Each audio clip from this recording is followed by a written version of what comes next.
Deputy Speaker, we all know how dramatic the situation has become in Mauritius as far as road accidents in general are concerned, and especially fatal road accidents. Therefore, it is obvious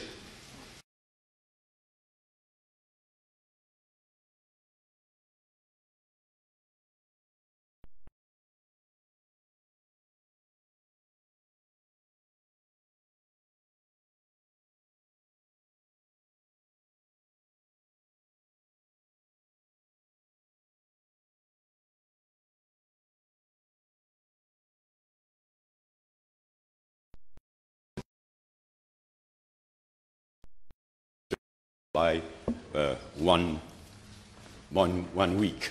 This is how we should work. Therefore, I express my appreciation of that way of doing it, especially when we are considering that kind of piece of legislation and the dramatic situation which has arisen as far as road accidents are concerned. But having said that, I must say that in his speech, the Honourable Minister was quite confusing. I'm not saying confused to be nice, but what he said, the way he said it, was certainly quite confusing at times and has added to the confusion around the whole subject, especially of drink driving and drug driving, Mr. Deputy Speakers. Others, Honourable Balamoudi, Honourable Selvon, on our side, will speak on other aspects of that bill. For my part, I shall speak only on two aspects of that bill: drink driving and drug driving. That is, driving under the influence of either drinks, alcohol, or drugs. Let me start with drink driving. In the budget speech, the Honourable Prime Minister, and I must say I find it quite shocking that the Prime Minister was not present when the bill was presented and the Minister made his second reading speech, is not present today when we are discussing such a subject. I find it quite shocking, I must say. I didn't mean to say that, but it is really quite shocking. And in his budget speech, the Honourable Prime Minister said that government was going for zero tolerance. But in the bill before the House, we know that it is not zero tolerance. In the bill before the House, the prescribed limit that is in the law for alcohol, the prescribed limit is being brought down from 50 milligrams of alcohol in 100 ml of blood. I'll take that. I'll use only the blood reference, that figure of 50. Therefore, the prescribed limit is being brought down from 50, as it is today, to 20. Not to zero, but to 20. Nevertheless, therefore, the prescribed limit, the allowed limit, if we can say, but the Honourable Minister doesn't like that expression, and I agree with him. The prescribed limit is being brought down from 50 to 20. That is being brought down by more than 50%, which is a lot. But in his speech, he keeps on insisting that, in fact, in quite confusing language, that in fact this is zero tolerance. And why does he say that? He gives us two examples, which are valid. He gives us two examples why he, and government I think, described that bringing down of the prescribed limit from 50 to 20 as zero tolerance. And what the Honourable Minister said to explain this is, I quote him, since a man of 65 kilos consuming 1 glass of beer is we can convert it into wine, whiskey, rum, and so on. therefore, he says, since a man of 65 kilos consuming one glass of beer on an empty stomach will have a blood alcohol concentration, that is this allowed limit, of 30. That is, it's okay as far as the new limit is concerned. But if consumed during a meal, it will be 20. 30 is above. Therefore, just one glass of beer on an empty stomach for a man of 65 kilos would place him outside the limit of 20. Would place him at 30. And it is only if one glass of beer is consumed during a meal, then it will be 20. Just the limit. But what is terrible is, whereas in the case of a woman of 65 kilos, the reference to the same weight is the minister's, it's not mine. Whereas in the case of a woman of 65 kilos, consuming one glass of beer on an empty stomach will have a blood alcohol concentration of 35. That is way above what is being recommended. And if consumed during a meal, it will be 25. Therefore, even if consumed, there is a discrimination written into that. And that is why later on I will make a recommendation that this figure of 20 must be changed. Because it is too low, I'll come back to that later on, but also because it discriminates in an unacceptable way against women. Therefore, this is the explanation of the minister, that in fact, placing the limit at 20 instead of 50 is equivalent to zero tolerance, because he has given the figures, the reference to one glass of beer in the case of both a man and a woman. The Honourable Minister told us that this blood alcohol concentration figure of 20 was recommended by the Forensic Science Laboratory. En guillemets, I quote the Minister, because this is really confusing language. Therefore, he says it was recommended by the Forensic Science Laboratory, en guillemets, to avoid false positive and also cater for body alcohol. We are supposed to understand perfectly what that means. We are supposed to understand straight away, because it is not explained at all by the Minister, but we are supposed to understand what false positive means and what body alcohol means. We can guess, but therefore, supposedly the Forensic Science Laboratory has made that recommendation. It is not clear what is meant. It is not clear at all what is meant by false positive and body alcohol. And I maintain that it is not the role of the FSL, it is not the role of the Forensic Science Laboratory to recommend the limit. They are technical people. They carry out tests, they tell us what tests they can carry out, what they can detect and not. But it is not their role.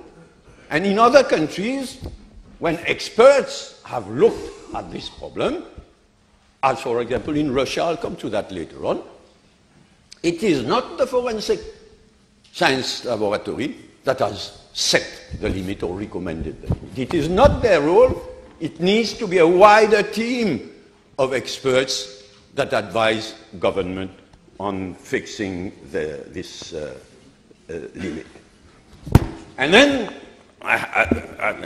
after having expressed my appreciation of the way the minister has behaved, I must really faire de gros efforts to be nice at this point in my speech, because the minister told us, and I quote, that in Europe the tendency has been to adopt the 20 limit. Not true. It is not true, and I'll give the figures. And I don't know why the minister sticks his neck out to say that.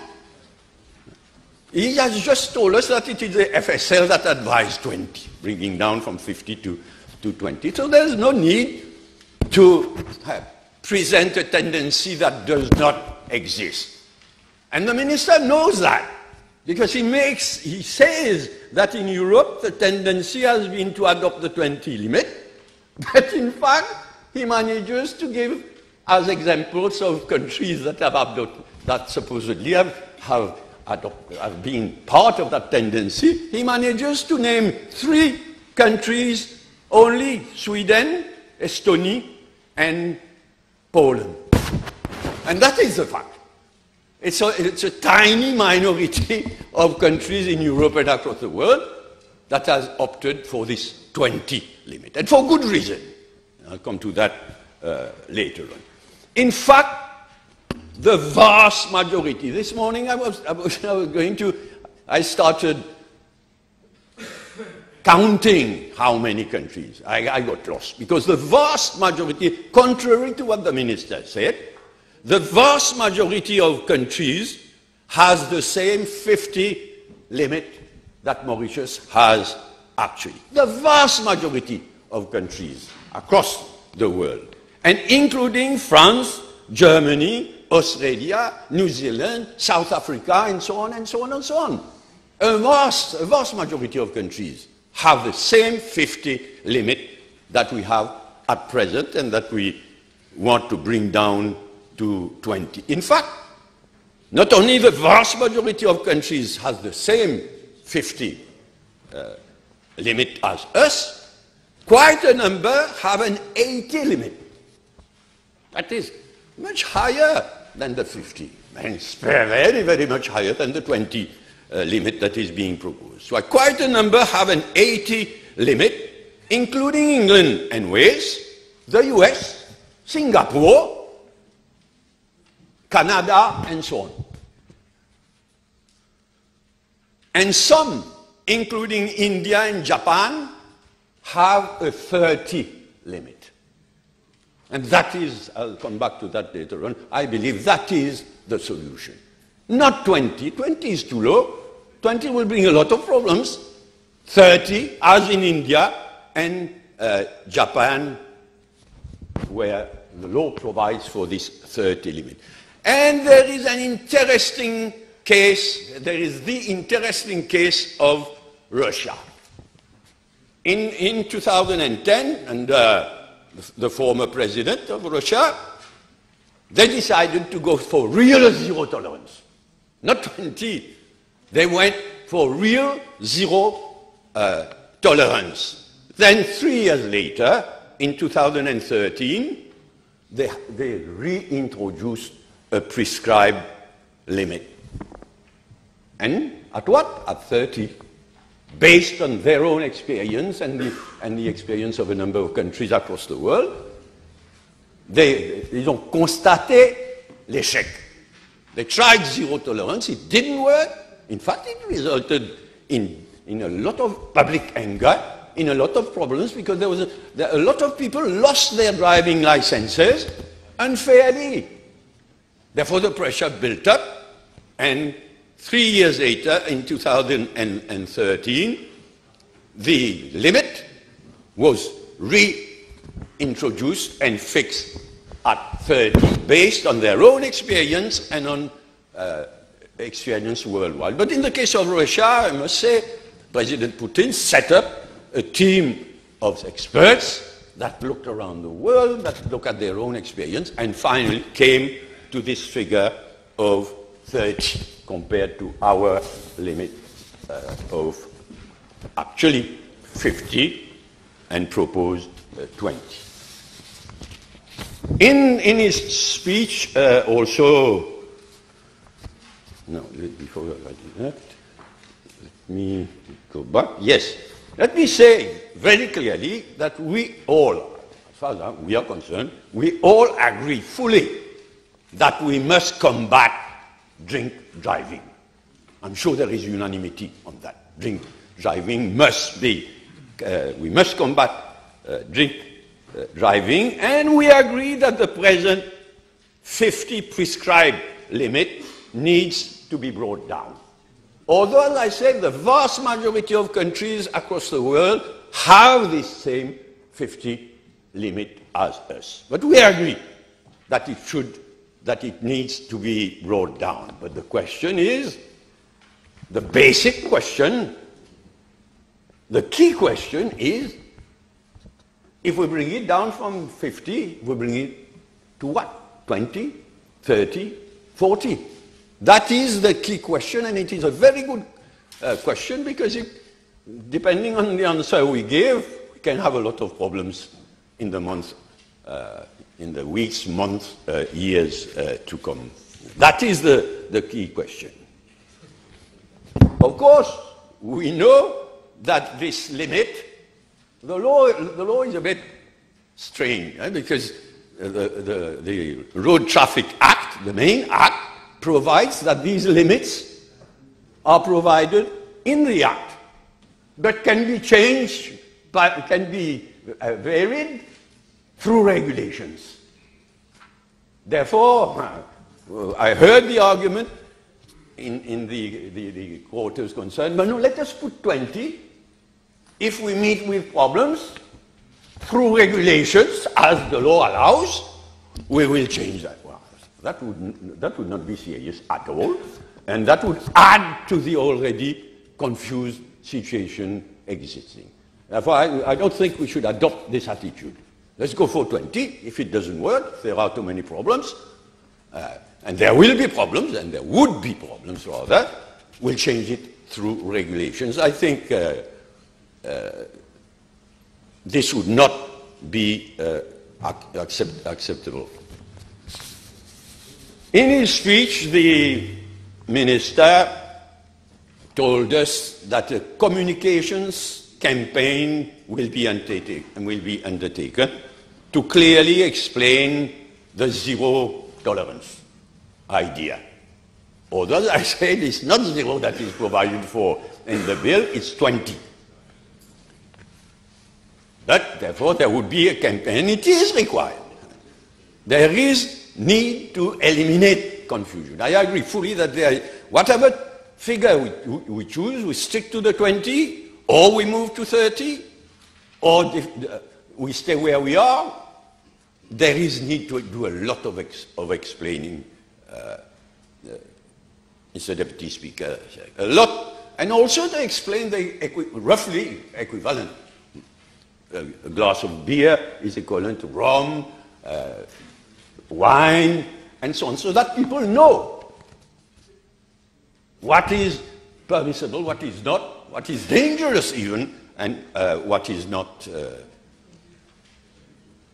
Mr. Deputy Speaker, sir. Let me repeat, and I want to be clear on that. We do fully agree that we must all join efforts to combat drink driving. And we agree that the present 50 prescribed limit needs to be brought down. I personally believe that it should be brought down to 30 as in India, and not to 20 as is being proposed.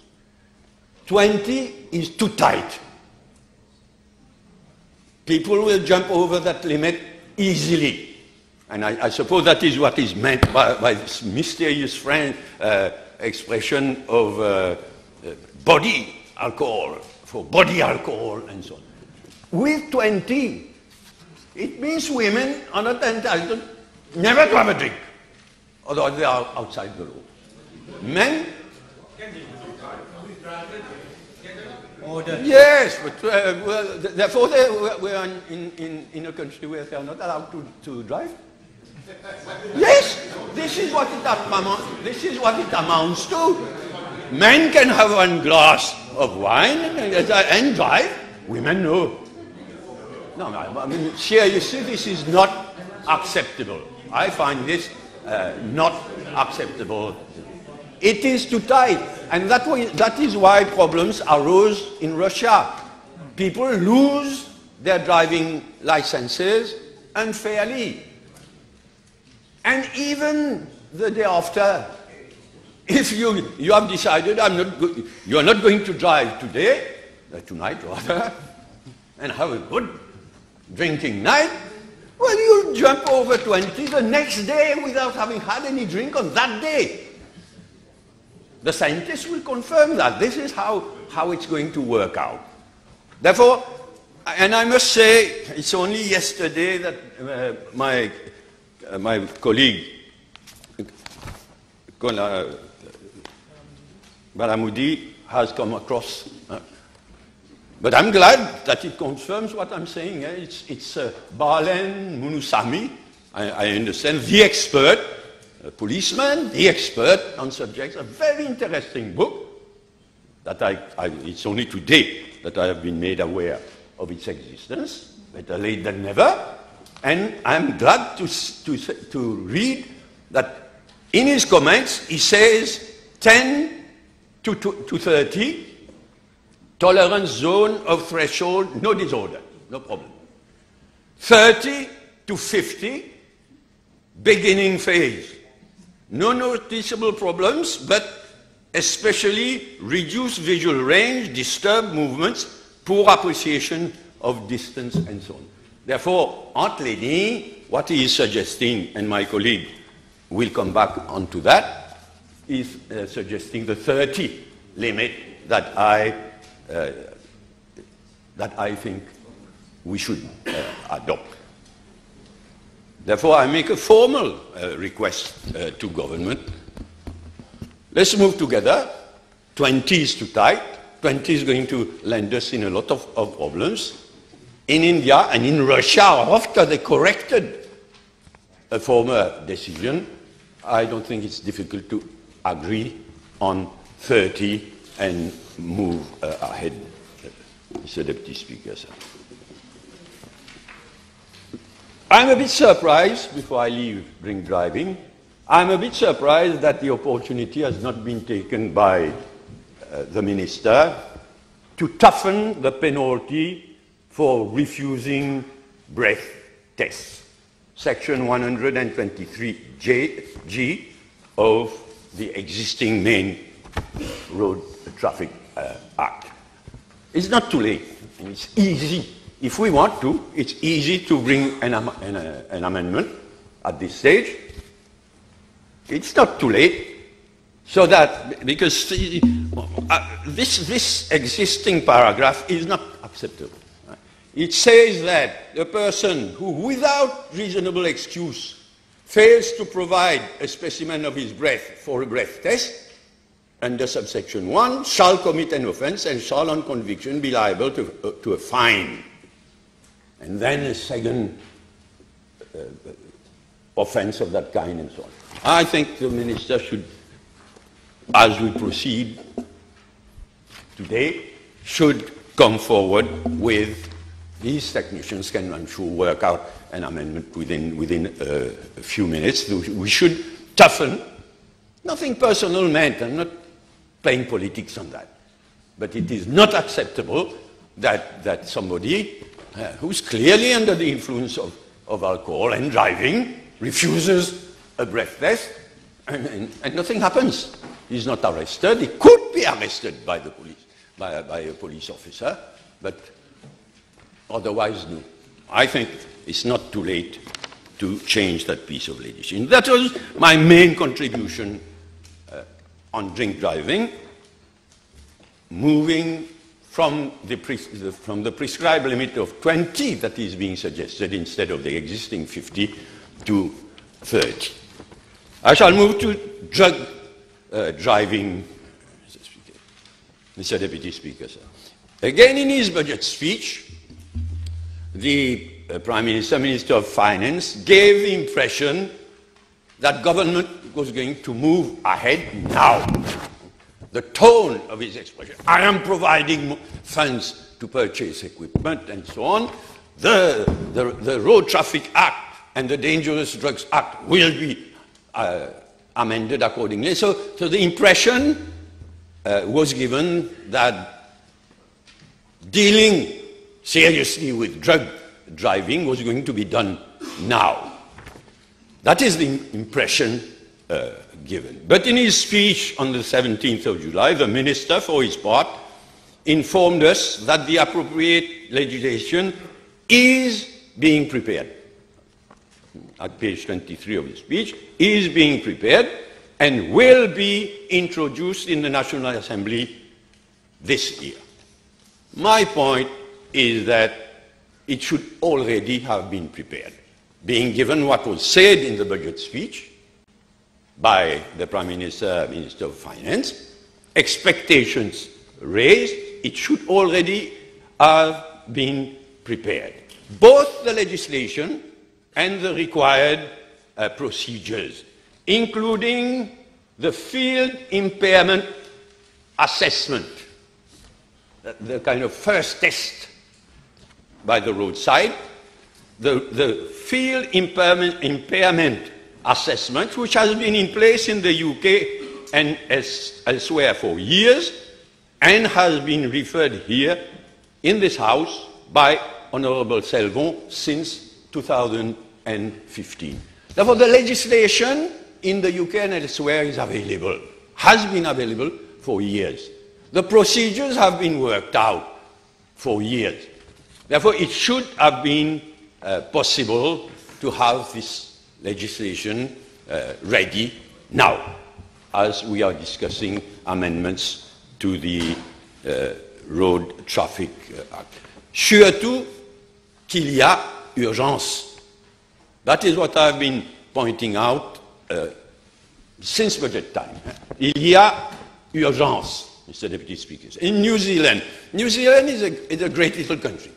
It has been à l'avant-garde of all sorts of things over the last 20 years. Really un pays d'avant-garde. And in New Zealand, it was reported on 14th of June last, a few days ago, that for the first time, more people died in New Zealand, on New Zealand's roads last year after collisions involving drug driving than drink driving. For the first time, the number of people who lost their lives because of drug driving was higher for the first time than the number of people who lost their lives for drink driving. And our information here, Honorable Balamuji, myself, we've been looking for information, we've been asking people and so on. Our information is that the situation has become very serious here in Mauritius, with, according to our information, numerous accidents caused by drunk drivers, including drogue synthétique. Il y a urgence. And that is why I say the work could and should have been done, and the amendment for drug driving should be dealt with now. Better late than never. Do it as rapidly as possible. The point is, today, Honourable Balamuji had a parliamentary question, B730, precisely to get facts, and I'm sure the Minister must have prepared the answer. We didn't reach, the question time was over before we reached that question, but please circulate it. If the information is available, circulate it. If it is not, have your staff work out, because I believe that we are in a situation d'urgence with New Zealand in mind. We should not waste time. Il y a urgence, and therefore there is need for the required legislation and procedures to be in place as soon as possible. Now, concerning the specialized equipment to detect and sanction drivers under the influence of drugs, which the Honourable Prime Minister and Minister of Finance announced in his budget speech, the Minister in his speech has again caused confusion, and there is need for clarification there also.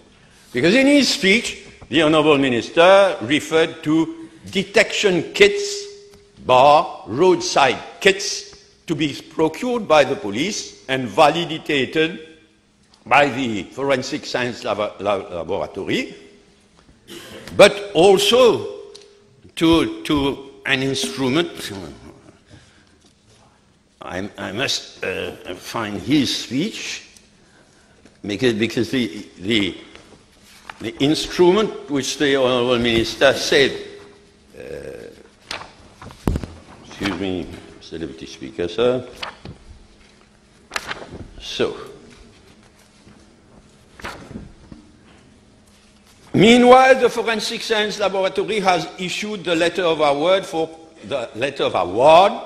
procurement of I hope I say that correctly, liquid chromatography high resolution mass spectrometry for testing of physical form of both synthetic and non-synthetic drugs.